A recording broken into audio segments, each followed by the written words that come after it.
વાવ વિધાનસભાની પેટા ચૂંટણી હવે વર્ચસ્વનો જંગ બની ગઈ છે, જેમાં ગઈકાલે મતદાન યોજાયા બાદ લોકો પરિણામની આતુરતાથી રાહ જોઈને બેઠા છે, કારણ કે મતદાન થયા બાદ એવી કોઈ શક્યતાઓ નથી દેખાઈ રહી કે ભાજપનું પલડું ભારે છે કે પછી કોંગ્રેસનું કે પછી માવજીભાઈની બેટિંગ ભારે છે, એટલે કે પરિણામને લઈને અસમંજસતા જોવા મળી રહી છે। નમસ્કાર, ન્યૂઝ રૂમની સાથે હું છું મેક્ષુ ઠક્કર। વાવ વિધાનસભા હવે વર્ચસ્વની લડાઈ બનીને રહી ગઈ છે, જેમાં ભાજપમાંથી સ્વરૂપજી ઠાકોર, કોંગ્રેસમાંથી ગુલાબસિંહ રાજપૂત અને અપક્ષ ઉમેદવાર માવજીભાઈ ચૌધરી વચ્ચે જબરજસ્ત રસાકસીનો માહોલ જોવા મળી રહ્યો છે, જેમાં ગઈકાલે વાવમાં મતદાનના દિવસે લોકોમાં મત આપવા માટે ભારે ઉત્સાહ દેખાઈ રહ્યો હતો। તેમાં ગઈકાલે સૌથી વધુ ગુલાબસિંહ રાજપૂત અને સ્વરૂપજી ઠાકોરનો એક વિડીયો ચર્ચાનો વિષય બન્યો, જેમાં સ્વરૂપજી ઠાકોરે ગુલાબસિંહને સામેથી હાથ મિલાવવા માટે જતા હતા, પરંતુ ગુલાબસિંહે સ્વરૂપજીને હાથ ન મિલાવ્યો, જેના કારણે પ્રજાનો વિરોધ ગુલાબસિંહ રાજપૂત સામે જોવા મળ્યો હતો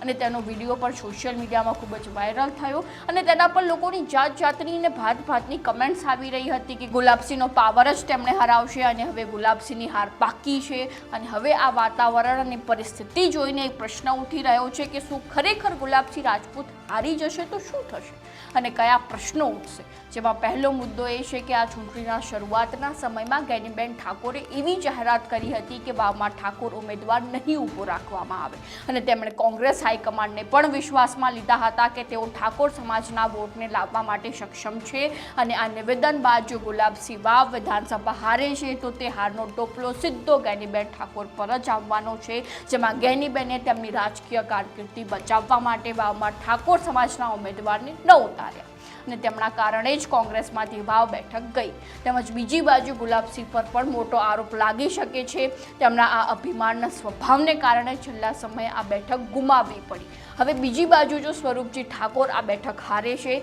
તો તેની સૌથી મોટી અસર અલ્પેશ ઠાકોરને અને શંકર ચૌધરીને થાય, કારણ કે પહેલાં તો અલ્પેશ ઠાકોર માટે બનાસકાંઠામાં પોતાની શાખ જમાવવાનો છેલ્લો મોકો છે અને તે મોકો જો તેમના હાથમાં નહીં આવે તો બનાસકાંઠામાં અલ્પેશ ઠાકોરનું વર્ચસ્વ ખતમ થઈ જાય, કારણ કે પહેલાં ભાજપે વિધાનસભાની ચૂંટણીમાં અલ્પેશ ઠાકોરને રાધનપુર બેઠકથી ટિકિટ આપી હતી અને તેમાં તેમની કારમી હાર થતાં તેમણે વિધાનસભા 2022માં ભાજપે ગાંધીનગરમાંથી ઉતાર્યા હતા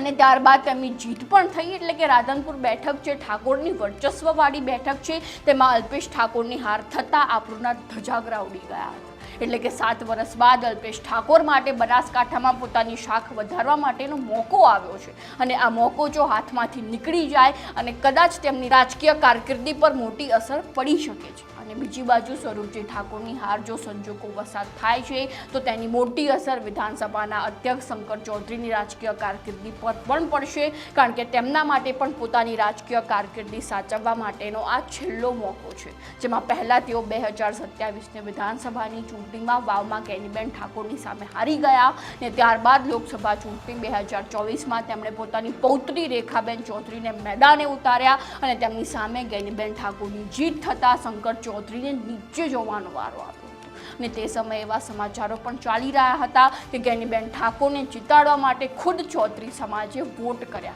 કારણ કે તે સમાજ શંકર ચૌધરીના શાસનથી કંટાળી ગયો હોય તેવા આરોપો લગાવવામાં આવ્યા હતા।